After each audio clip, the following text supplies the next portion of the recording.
रहीम। आज का जो हमारा लेक्चर है that is about ER modelling.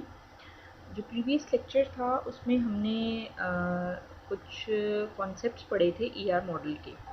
Basic terminologies हमने देखी थी कि ईआर मॉडल में एंटिटीज़ क्या होती हैं, रिलेशनशिप्स क्या होते हैं, एट्रीब्यूट्स क्या होते हैं, और फिर हमने कुछ एट्रीब्यूट की टाइप्स देखी थी। Single attribute, multi-valued attribute, simple attribute versus composite attribute and stored versus derived attribute। और हमने ER मॉडल की कुछ बेसिक नोटेशन सेट की थी। फॉर एग्जांपल जैसे जो रेक्टेंगल नोटेशन है that is for an entity, जो ओवल शेप नोटेशन है that is for attribute and diamond symbol is for relationship. आज के लेक्चर में जो हम टॉपिक्स कवर करेंगे उसी ईआर मॉडल में, एट्रीब्यूट्स तो हमने पढ़ लिए, अब हम रिलेशनशिप्स देखेंगे, कार्डिनलिटीज़ देखेंगे एंड आइडेंटिफायर्स देखेंगे। तीन मेन जो एस्पेक्ट्स होते हैं ईआर मॉडल के, वो एंटिटीज़ होती हैं, रिलेशनशिप्स होते हैं, एट्रीब्यूट्स होते हैं। तो ये जो कार्डिनलिटीज़ और आइडेंटिफायर्स हैं ये बेसिकली रिलेशनशिप्स के ही पार्ट में आते हैं। और जो हमने एट्रीब्यूट्स तो हमने देख ली प्रीवियस लेक्चर में, और नेक्स्ट लेक्चर में, अपकमिंग लेक्चर में इंशाल्लाह हम एंटिटीज़ पढ़ेंगे कि एंटिटीज़ किस तरह की टाइप्स होती हैं और कौन सी एंटिटी की क्या फंक्शनलिटी है। स्टार्ट करते हैं ER model relationship. This is an ER model जिसमें कुछ आपको लग रहा है, नज़र आ रहा होगा, एंटिटीज़ हैं, कुछ रिलेशनशिप्स बने हुए हैं, साथ एट्रीब्यूट्स हैं और कुछ कीज़ हैं। जैसे हमने कहा कि रेक्टेंगल शेप वाली सारी जो हैं, जैसे एम्प्लॉयज़ हैं, डिपार्टमेंट्स हैं, ये एम्प्लॉयज़ हैं, ये बेसिकली एंटिटीज़ हैं। जो ओवल शेप में हैं वो एट्रीब्यूट्स हैं, और ये जो डायमंड सिंबल है ये बेसिकली किसको रिप्रेजेंट कर रहा है, रिलेशनशिप को। हमने लास्ट लेक्चर में भी पढ़ा relationship instance and relationship type क्या होता है। रिलेशनशिप इंस्टेंस बेसिकली लिंक करना एंटिटीज़ को यूजिंग प्राइमरी और फॉरेन की। हम प्राइमरी और फॉरेन की इक्विवेलेंसीज डिफरेंट टेबल्स में ऐड करते हैं, जिन टेबल्स को हमने रिलेट करना होता है, जिनके दरम्यान हमने रिलेशनशिप क्रिएट करना होता है। और रिलेशनशिप टाइप क्या है कि हमारे पास कैटेगरी कौन सी है रिलेशनशिप की, either it's one to one, either it's one to many, or either it's many to many. देखते हैं this is relationship types versus instances. This is relationship type, it represents one to many both side. ठीक है, employees one or many employees completes one or many courses. And relationship instance, for example, this employee belongs to, this employee completes many courses. Let's suppose Ken completes course C++, Java and Visual Basic. Same is the case with other employees. Instance basically अभी जब हम lab में भी relationships create करेंगे तो हम ये चीज़ देखेंगे कि अगर हम वन टू मैनी रिलेशनशिप बना रहे हैं, फॉर एग्जांपल कि एक एम्प्लॉय मल्टीपल कोर्सेज जो है वो टीच कर रहा है, लेट्स सपोज, तो उस एक एम्प्लॉय के अगेंस्ट हमारे पास मल्टीपल रिकॉर्ड्स मौजूद होंगे, तो ये रिलेशनशिप इंस्टेंस है। ये हम ऐड करेंगे कि एक एम्प्लॉय जो है वो मल्टीपल कोर्सेज से रेलिवेंट रिकॉर्ड इंटर कर सकता है। और रिलेशनशिप टाइप हम डिफ़ाइन करेंगे कि हमारे पास जब रिलेशनशिप टाइप बनेगी तभी हम उससे रेलेवेंट जो वैल्यूज़ हैं वो उस रिलेटेड टेबल में ऐड कर सकते हैं। Degree of relationships, degree of relationship is the number of entity types that participate in it. Degree of relationship basically हमें ये रिप्रेजेंट करता है कि टोटल कितनी एंटिटीज़ हैं जो कि पार्टिसिपेट कर रही हैं रिलेशनशिप क्रिएट करने में। थ्री टाइप्स हैं, unary relationship, binary relationship and ternary relationship. These are relationship types. Unary relationship, one entity related to another of the same entity type. For example एक सिर्फ सिंगल एक entity है और उस single entity ही उसी entity से relate कर रही है।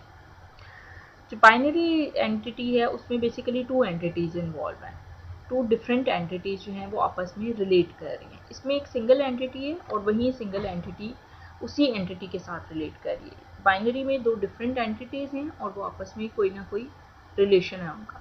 अब वो रिलेशनशिप टाइप कोई भी हो सकता है, इधर it's one to one, it's one to many और इट्स मैनी टू मैनी।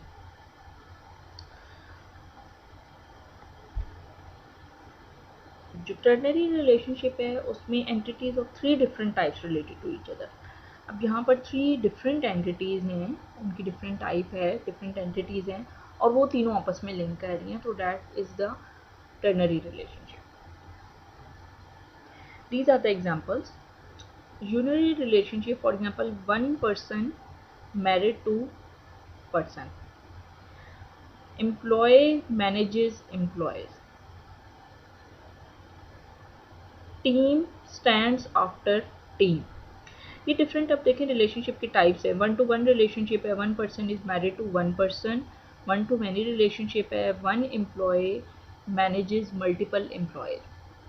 अब फॉर एग्जांपल के कोई एक मैनेजर है तो वो एक एम्प्लॉय, ठीक है, वो डिफरेंट एम्प्लॉयज़ को मैनेज कर रहा है, वो सारे भी एम्प्लॉयज़ ही हैं, तो ये एंटिटी टाइप तो उसकी सेम ही है, कैटेगरी तो एम्प्लॉय की ही है, आइदर वटेवर उसका आगे टास्क जो भी है, डेजिग्नेशन जो भी है, लेकिन कैटेगरी में वो एम्प्लॉय की आ रहा है, तो ये एक सेम एंटिटी है जो कि उसी एक सेम एंटिटी से बिलोंग करती है। इसी तरह से 1 टीम स्टैंड्स आफ्टर 1 डे, ठीक है, एक टीम है और उसका किसी दूसरी एक ही टीम के साथ कंपटीशन चल रहा है या जो भी कंपैरिजन हो रहा है, तो ये यूनरी रिलेशनशिप है जिसमें एक सिंगल एंटिटी जो है वो उसी एंटिटी के साथ ही बिलोंग कर रही है, डिफरेंट एंटिटीज़ नहीं हैं जो कि एक दूसरे के साथ रिलेशनशिप बना रही हैं। Now these are binary relationship examples. In binary relationship two different entities, for example employee and parking space, these are two different entities and these two entities are related to each other. For example, and type of relationship is 1 to 1. For example, 1 employee is assigned 1 parking space. This is another example, product and product line. For example, product line and product, these are two different types of entities and they are related to each other. Two different entities related to each other and these are binary relationship. एक binary relationship में ये जो category जो आ रही है, इनकी relationship की type आ रही है, वो क्या है, 1 to many. इसी तरह से student and courses, multiple students multiple courses register कर रहे हैं, तो ये मैनी टू मैनी रिलेशनशिप बना रहे हैं। स्टूडेंट एंटिटी भी डिफरेंट है और कोर्स एंटिटी, ये दोनों डिफरेंट एंटिटीज़ हैं और आपस में किसी तरह से रिलेट हो रही हैं। और जो डिग्री ऑफ रिलेशनशिप है, क्योंकि 2 एंटिटीज़ इन्वॉल्व हो रही हैं तो इसलिए ये बाइनरी रिलेशनशिप होगा। सिंगल एंटिटी इन्वॉल्व होती है, वो उसी के साथ लिंक हो रही है, तो that is a unary relationship. नॉन एक जो टर्नरी रिलेशनशिप है उसमें बेसिकली 3 एंटिटीज़ इन्वॉल्व हैं और वो 3 एंटिटीज़ आपस में एक दूसरे से लिंक है, तो वो डिग्री ऑफ रिलेशनशिप जो बना रही है वो टर्नरी रिलेशनशिप बना रही है। फॉर एग्जांपल ये vendor, parts and warehouse, ये तीनों एंटिटीज़ आपस में लिंक्ड हैं बाय शिपिंग मोड।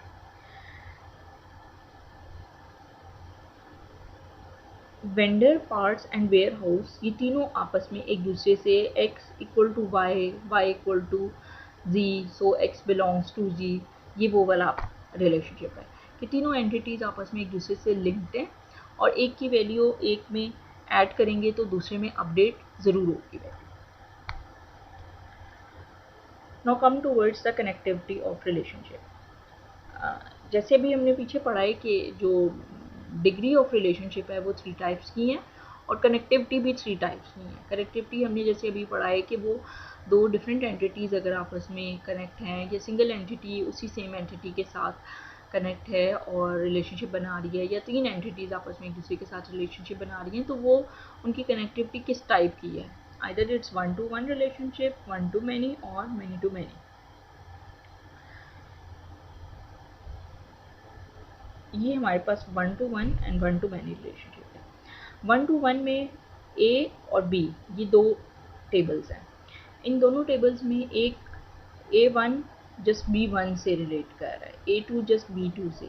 अब A1 से अगेंस्ट रेलिवेंट 2 रिकॉर्ड्स नहीं हो सकते, 2 वैल्यूज़ नहीं हम एंटर कर सकते क्योंकि ये 1 to 1 रिलेशनशिप है। बट 1 to many में हम A1 बिलोंग्स करता है B1 से भी और B2 से भी, यहाँ पे हम इसकी मल्टीपल वैल्यूज़ बिलोंग कर सकते हैं, 1 और many, minimum 1 and many maximum जितनी भी हो सकती है। Okay, many to 1 and many to many relationship. Many to 1, these multiple values belongs to one value. For example, either one or either multiple values belongs to only one value. This is many to one relationship. Vice versa of one to many relationship.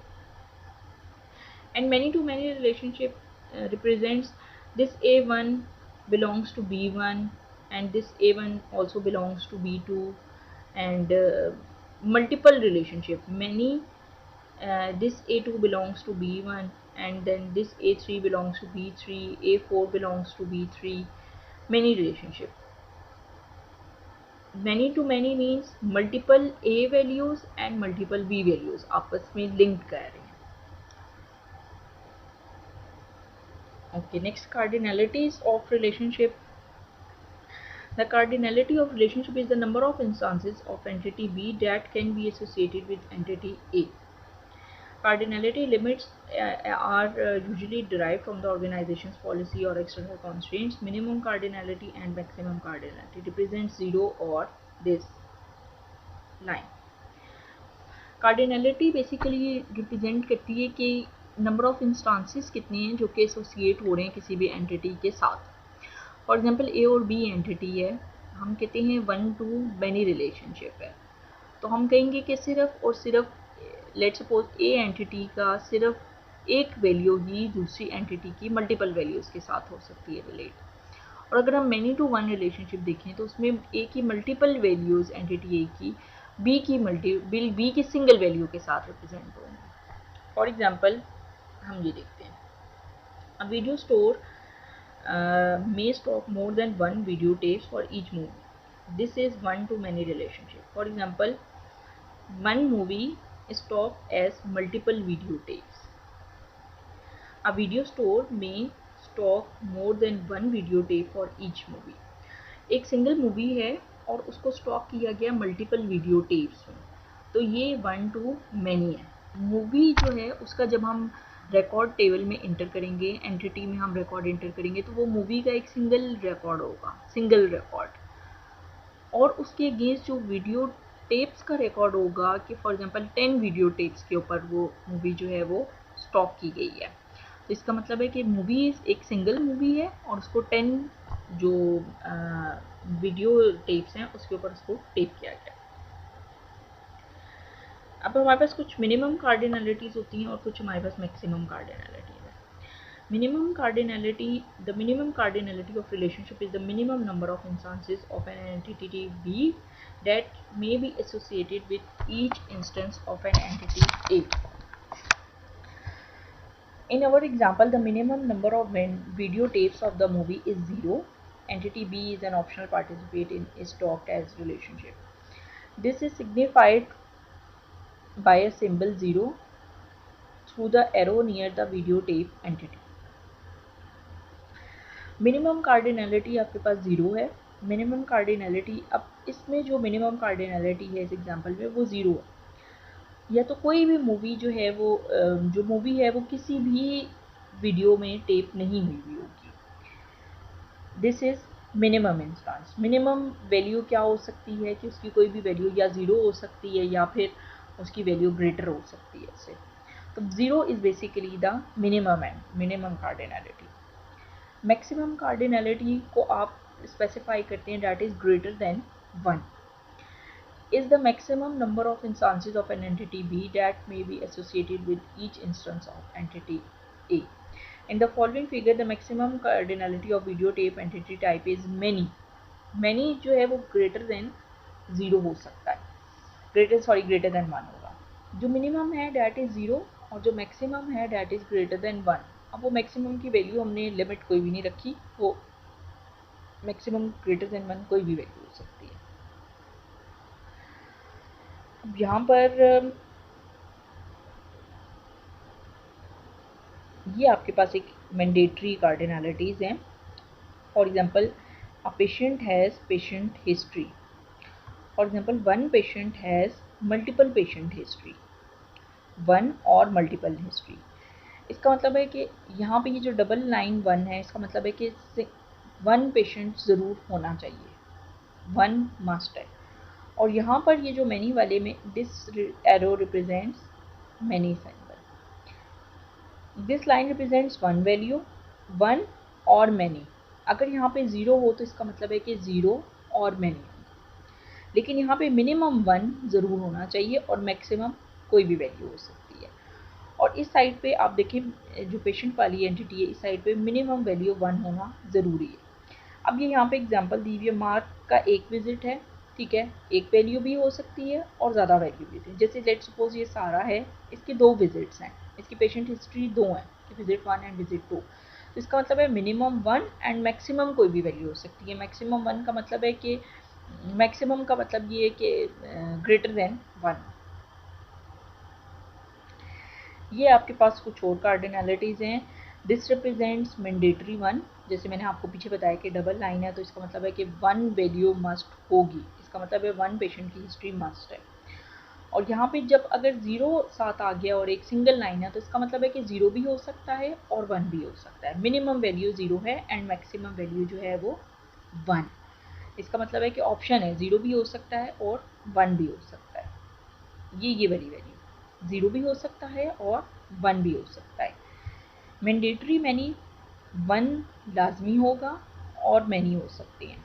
Optional many इसका मतलब है कि 0 value भी हो सकती है और maximum greater than 1 भी हो सकता है। 0 भी हो सकता है, ग्रेटर देन 1 भी हो सकता है, बट इस केस में आपके पास जो है वो 1 मस्ट होगा और फिर उसके बाद 1 या 1 से ग्रेटर होगा। यहाँ पे 0 या फिर उससे ग्रेटर वैल्यू होगी। और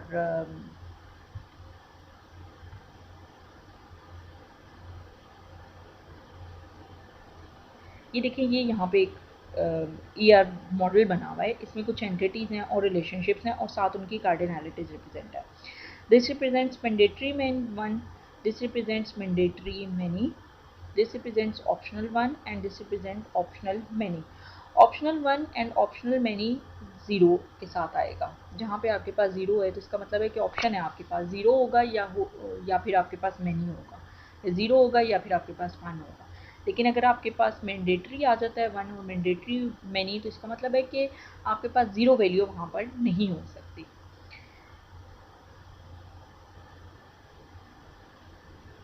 फॉर एग्जाम्पल जैसे एक कस्टमर है, वो सबमिट करेगा या 0 या मैनी ऑर्डर्स। कस्टमर के अगेंस्ट 1 रिकॉर्ड होना ज़रूरी है। अब उसका आगे ऑर्डर का रिकॉर्ड जो है वो या तो ऑप्शनल है, वो ऑर्डर सबमिट करवाता है या नहीं करवाता, 0 या फिर मैनी है।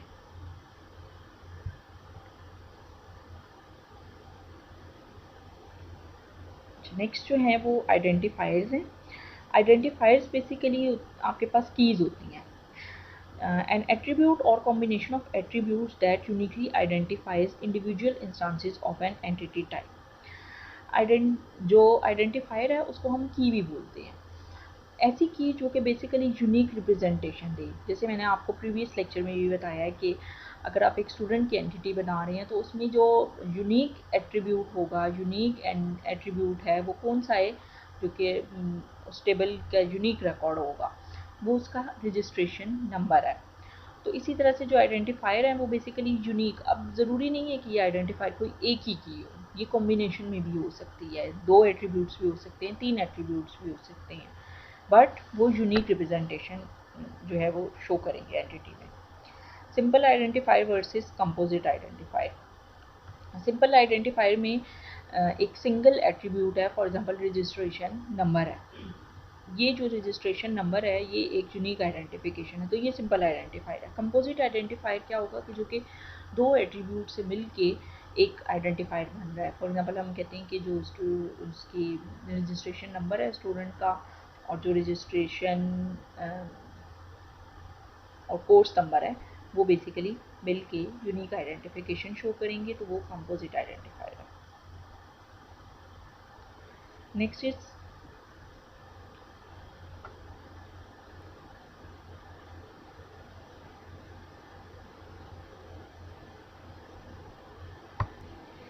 ओके, जो नेक्स्ट है that is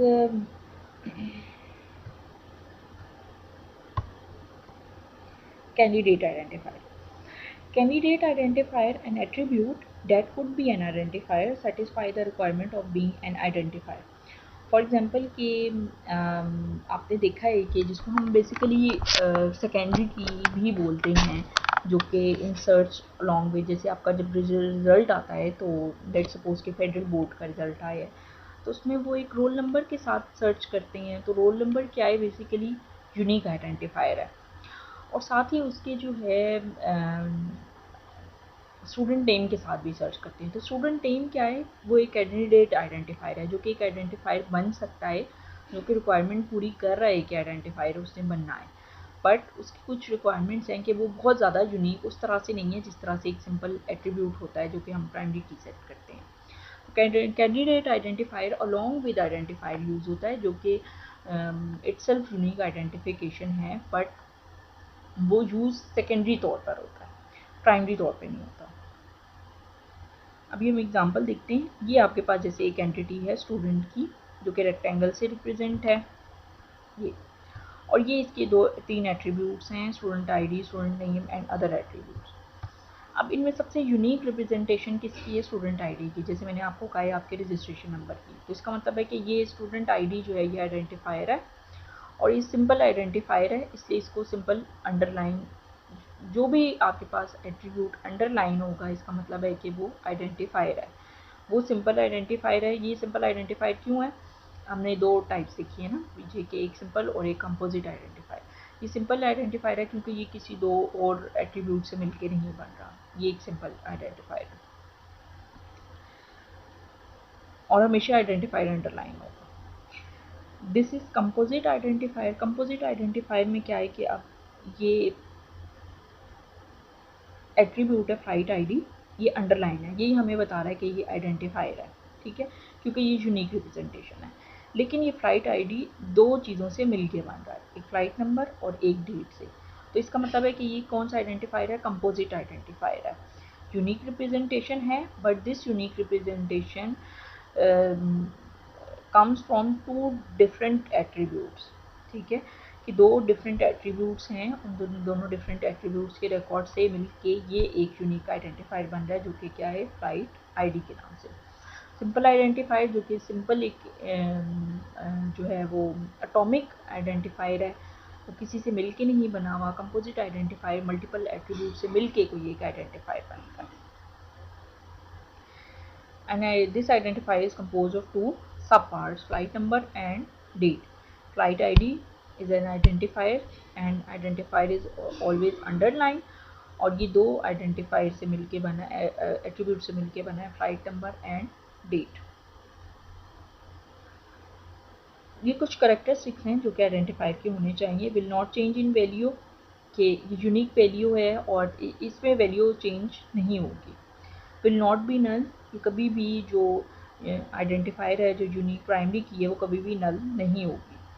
no intelligent identifier for example containing location और पीपल डेट माइट चेंज, कभी भी आप ऐसे एट्रीब्यूट को आइडेंटिफायर नहीं बनाते जो कि चेंज होना हो, जिसमें फॉर एग्जांपल कि हम लोकेशन है पीपल की, हम अगर उसको आइडेंटिफायर बना देते हैं, प्राइमरी की बना देते हैं तो एंटिटी में, तो वो कभी भी आइडेंटिफायर नहीं बन सकता। क्यों, क्योंकि आइडेंटिफायर में पहला ही इसका करेक्टरिस्टिक्स नहीं है, will not change in value, इसकी वैल्यू में चेंज नहीं होगा, वो वैल्यू यूनिक है और वही वैल्यू रहेगी।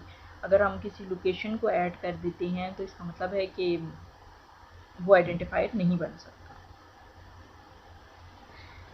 ये एक ईआर एक्टिविटी है, और ये ईआर एक्टिविटी क्या है, अ कंपनी है several departments, each department has a supervisor and at least one employee, employees must be assigned to at least one but possibly more department. At least one employee is assigned to a project, but an employee may be on vacation and not assigned to any project. The important data fields are the names of the department, project, supervisor and employees, as well as the supervisor and employee number and a unique project number.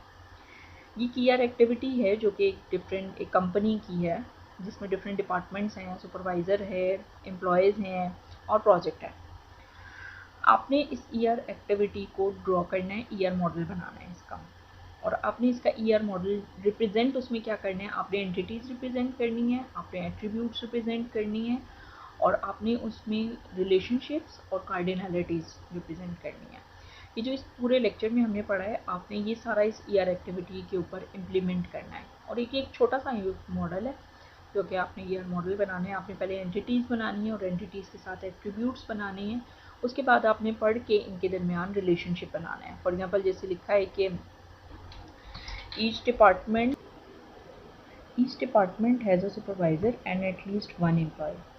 For example department has a supervisor and at least one employee, इसका मतलब है कि minimum one employ होना ज़रूरी है। इसी तरह से ये आपने एक ईयर एक्टिविटी है, इसका आपने मॉडल क्रिएट करना है और ये आपकी असाइनमेंट है और आपने ये मुझे सबमिट करवानी है।